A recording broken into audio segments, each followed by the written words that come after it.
ओम शांति। आइए सभी मिलकर सुनते हैं कहानी भगवान के बंदे।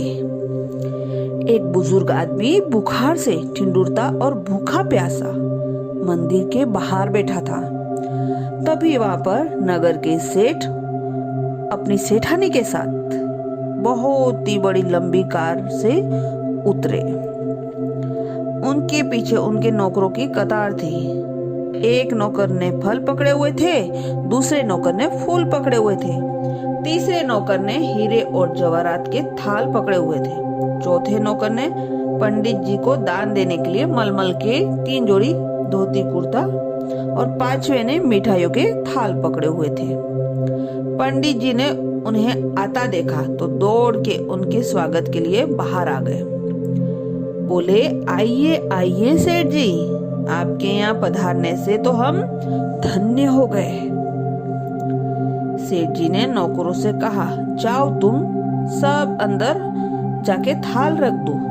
हम पूजा पाठ संपन्न करने के बाद भगवान को सारी भेंट समर्पित करेंगे। बाहर बैठा बुजुर्ग आदमी ये सब देख रहा था। उसने सेठ जी से कहा, मालिक 2 दिन से भूखा हूँ, थोड़ी मिठाई और फल मुझे खाने को दे दो। सेठ जी ने उसकी बात को अनसुना कर दिया। बुजुर्ग आदमी ने फिर सेठानी से कहा, ओ मेम साहब, थोड़ा कुछ खाने को मुझे दे दो, मुझे भूख से चक्कर आ रहे हैं।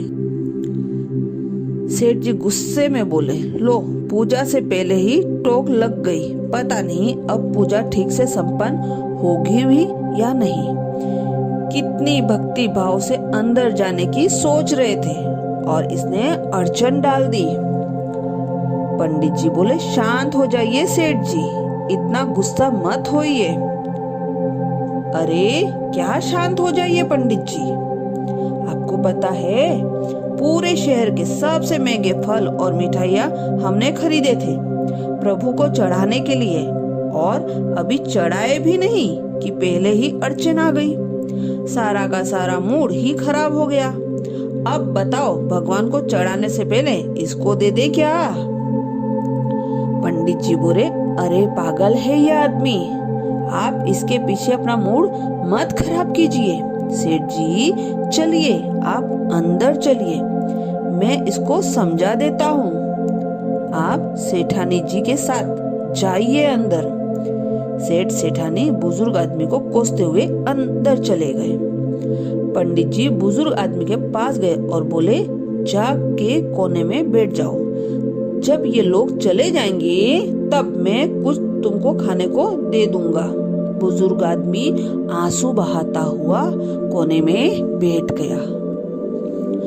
अंदर जाके सेठ जी ने भगवान को प्रणाम किया और जैसे ही आरती के लिए थाल लेकर आरती करने लगे तो आरती की थाल उनके हाथ से छूट गई, नीचे गिरी तो हैरान रह गए। पर पंडित जी ने दूसरा आरती का थाल ले आए। जब पूजा संपन्न हुई तो सेठ जी ने थाल मंगवाई भगवान को भेंट चढ़ाने को, पर जैसे ही भेंट चढ़ाने लगे वैसे ही तेज भूकंप आना शुरू हो गया और सारे के सारे थाल जमीन पर गिर गए। सेठ जी थाल उठाने लगे। जैसे ही उन्होंने थाल जमीन से उठाना चाहा, अचानक उनके दोनों हाथ टेढ़े हो गए, मानो हाथों को लकवा मार गया हो।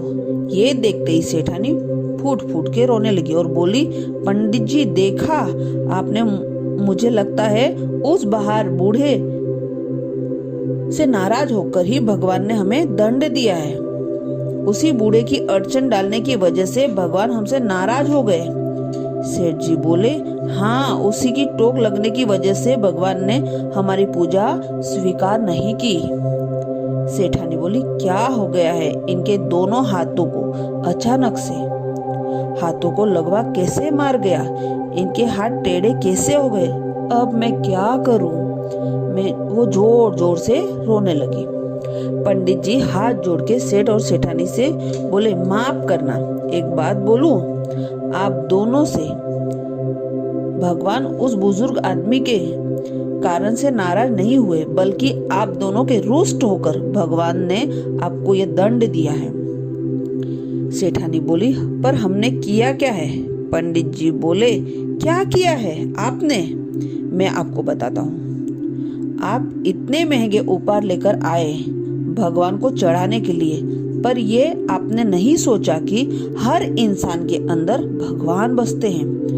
आप अंदर भगवान की मूर्ति पर भेंट चढ़ाना चाहते थे, पर यहाँ तो खुद उस बुजुर्ग आदमी के रूप में भगवान आपसे प्रसाद ग्रहण करने आए थे। उसी को अगर आप खुश होकर कुछ खाने को दे दिया होता तो आपके उपहार भगवान खुद ही पहुंच जाते। किसी गरीब को खिलाना तो स्वयं ईश्वर को भोजन कराने के समान होता है। आपने उसका तिरस्कार कर दिया, तो फिर ईश्वर आपकी भेंट कैसे स्वीकार करते? सब जानते हैं कि श्री कृष्ण को सुदामा ने प्रेम से चढ़ाए एक मुट्ठी चावल सबसे ज्यादा प्यारे लगे थे। अरे भगवान जो पूरी दुनिया के स्वामी हैं, जो सबको सब कुछ देने वाले हैं, उन्हें हमारे कीमती उपहार क्या करने हैं? वो तो प्यार से चढ़ाए हुआ एक फूल, प्यार से चढ़ा हुआ एक बेलपत्र से ही खुश हो जाते हैं। उन्हें महंगे फल और मिठाई चढ़ा के उनके ऊपर एहसान करने की हमें आवश्यकता नहीं है। इससे अच्छा तो किसी गरीब को कुछ खिला दिया जाए। ईश्वर खुद ही खुश होकर आपकी झोली खुशियों से भर देते हैं। और हाँ, अगर किसी मांगने वालों को कुछ दे नहीं सकते तो उसका अपमान भी मत कीजिए, क्योंकि वो अपनी मर्जी से गरीब नहीं बना है।